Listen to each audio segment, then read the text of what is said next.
గసగసాలు ఎగురు వండుకుందాం. గసగసాలు ఎగురుకి నైట్ పూటే గసగసాలు కొద్దిగా జీడిపప్పు నానబెట్టేసుకోండి, లేదంటే నలగ గసగసాలు ఇవి మిక్సీలో వేసుకుందాం.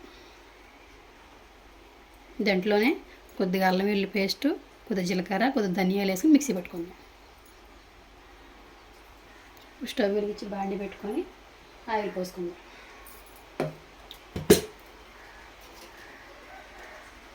ఒక 2 స్పూన్లు నూనె పోసుకుందాం. ఆయిల్ వీటెక్కనిద్దాం.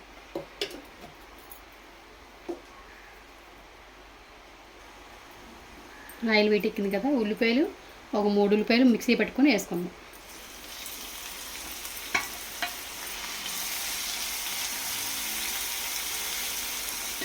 దీంట్లో కొద్దిగా సాల్ట్ వేద్దాం. సాల్ట్ వేసుకుంటే తొందరగా కొద్దిగా మగ్గుతాయి అన్నమాట.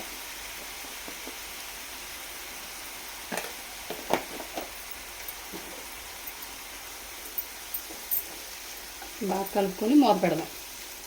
ఉల్లిపాయ బాగా ఎర్రగా ఆగాలి.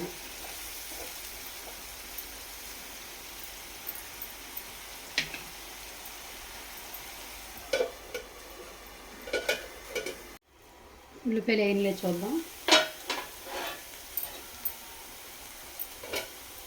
ఇలా ఎర్రగా ఆగాలి ఉల్లిపాయలు.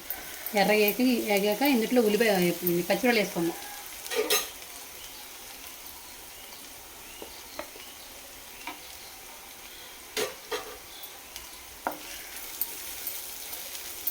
పచ్చిమిరపకాయలు వేసుకున్నాక గసగసాలు ఎంత చీకిచ్చాను కదా, అవన్నీ మిక్సీ పట్టినాం కదా, ఆ మిక్సీ పట్టింది వేసుకుందాం. ఇలా మెత్తగా మిక్సీ పట్టుకోవాలి.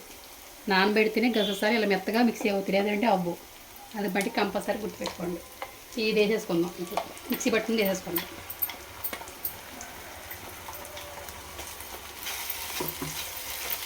బాగా యాగనిద్దాం. పచ్చివాసన పోయేదాకా యాగనిద్దాం.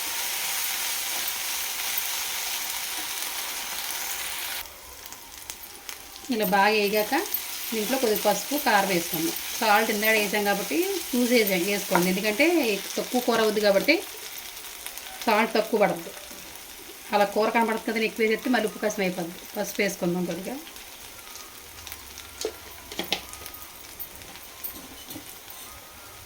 కారం వేసుకుందాం.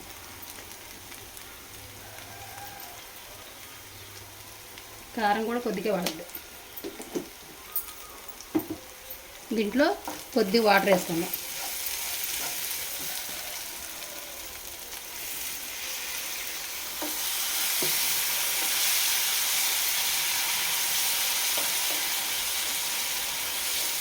బాగా కలుపుకొని మూత పెడదాం. కొద్ది వాటర్ పడతాయి. ఇంకా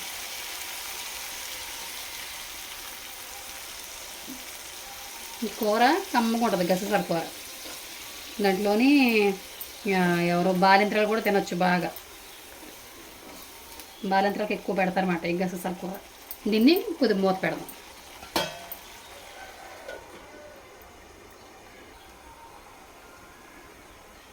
చూద్దాం ఒకసారి. ఆయిల్ అలా పైకి తేలాలన్నమాట. కూరలోంచి అలా పైకి తేలితే కూర దగ్గరికి వచ్చినట్టు. ఇంట్లో కొద్దిగా కొత్తిమీర వేసుకుందాం. కొత్తిమీర వేసేసుకొని బాగా కలుపుకొని ఒక 5 నిమిషాలు మూత పెడదాం.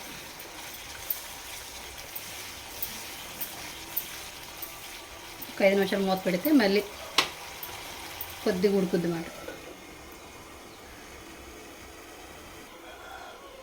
చూద్దాం ఒకసారి. చూసారా, ఆయిల్ మొత్తం పైకి తెలిపోయింది, కూర దగ్గరికి అయిపోయింది. కూర అయిపోయినట్టే దింపేద్దాం. ఇంకా ఇది చపాతీలోకి, రైస్లోకి బాగుంటుంది. బాలింతరాలకు కూడా పెట్టచ్చు కూర, చాలా మంచిది. బంద్ చేద్దాం. గసగసాల కూర రెడీ.